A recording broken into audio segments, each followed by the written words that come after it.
আগামী 30 কার্যদিবসের মধ্যে যদি সরকার এই খুনের বিচার কার্য সম্পন্ন করতে ব্যর্থ হয়, তাহলে আমরা 30 কার্যদিবসের পরে সরকার পতনের আন্দোলন শুরু করব।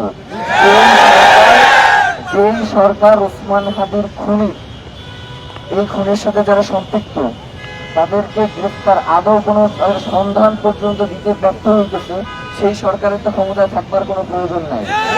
এই সরকার বাংলাদেশের আইন শৃঙ্খলা পরিস্থিতি রক্ষা করতে ব্যর্থ হইতেছে, গোয়েন্দা সংস্থা কোন রকম যে সরকারকে সাহায্য করতেছে না, আপনি কোনোভাবেই কোনো ধরনের পদক্ষেপ গ্রহণ করতে পারতেছেন না, আপনি কিছু পারতেছেন না, আপনি অসহায়। অসহায় মানুষদেরকে তো আমরা রাষ্ট্র ক্ষমতা বসে রাখতে চাই না। অসহায় মানুষ রাস্তায় এসে ভিক্ষা করবে, আমরা তাদেরকে ভিক্ষা দেবো, কিন্তু রাষ্ট্র চালাইবে হচ্ছে যারা রাষ্ট্র চালানোর যোগ্য, তারা। কোনো অসহায় মানুষকে আমরা রাষ্ট্রের ক্ষমতায় করতে চাই না।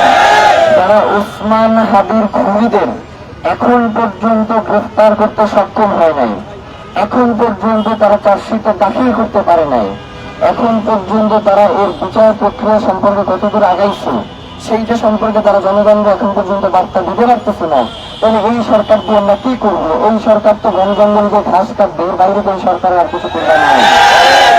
আমরা যেটা বলি সেটা হচ্ছে, আমাদেরকে বিভিন্ন ভাবে অনুরোধ করা হয় যে এই সরকারটা আপনাদের সরকার, এই সরকারের প্রতি রাখা দায়িত্ব আমাদের, অনেক হ্যান্ড অনেক আলাপ।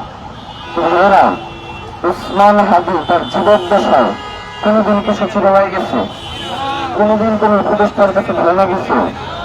তাইলে এই সরকার যদি আমাদেরই হয়, এই তার একজন বড় স্টেকহোল্ডার ওসমান হাদি, যে এই সরকারকে ক্ষমতায় বসেছে, তাই না? তাইলে ওসমান হাদির মতো একজন মানুষ, যিনি পুরো বাংলাদেশের কণ্ঠস্বর হয়ে উঠছেন, যিনি জুলাই জজবার প্রাণ বা জুলাই পরবর্তী সময় জনগণ শুধুমাত্র একজনকে বিশ্বাস করতে চোখ বন্ধ করে, সেটা হচ্ছে ওসমান হাদি। সেই ওসমান হাদিকে গুলি করে হত্যা করা হয়েছে, কিন্তু অন্তর্বর্তীকালীন সরকারের বিভিন্ন উপদেষ্টারা এসে, বিভিন্ন ধরনের উপদেষ্টারা এসে তারা হচ্ছে হাসি তামাশা করতেছে ঘটনারা নিয়ে। আপনারা কেউ যারা হাসি তামাশায় পরিণত হতে দিবেন? আমাদের কথা হচ্ছে এক কথা, সেটা হচ্ছে সরকার 7 তারিখ পর্যন্ত সময় চেয়েছে, 7 তারিখ পর্যন্ত সময় দেওয়ার মতো সময় আমাদের হাতে নেই। এরপরে আপনারা বলবেন নির্বাচন শুরু হয়ে গেছে, পরবর্তী নির্বাচনের পরে যারা ক্ষমতা আসবে তারা এটার বিচার করবে, ম্যান ট্যান এসব আলাদা আমরা শিখতে চাই না।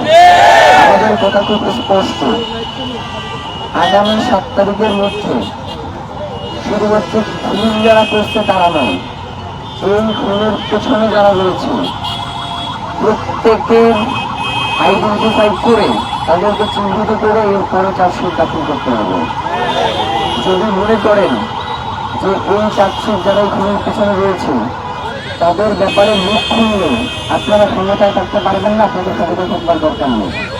5 তারিখ থেকে 8 তারিখ পর্যন্ত বাংলাদেশ ক্ষমতায় ছিল, আপনাদের কাছে জানতে চাই 5 আগস্ট থেকে 8 আগস্ট পর্যন্ত শেখ হাসিনা বিদেশে পালাই যাওয়ার পরে ক্ষমতায় ছিল কেউ ছিল? আমরা জনগণ পাহারা দিচ্ছি না? আপনি 30 কার্যদিবস পরে ক্ষমতা ছাড়বেন, আমরা জনগণ নির্বাচন পর্যন্ত সরকার পাহারা দিব, এই রাজপথ আমরা জনগণ পাহারা দিব, বাংলাদেশে আমরা পাহারা দিব, আপনার ক্ষমতা থাকবার দরকার নেই।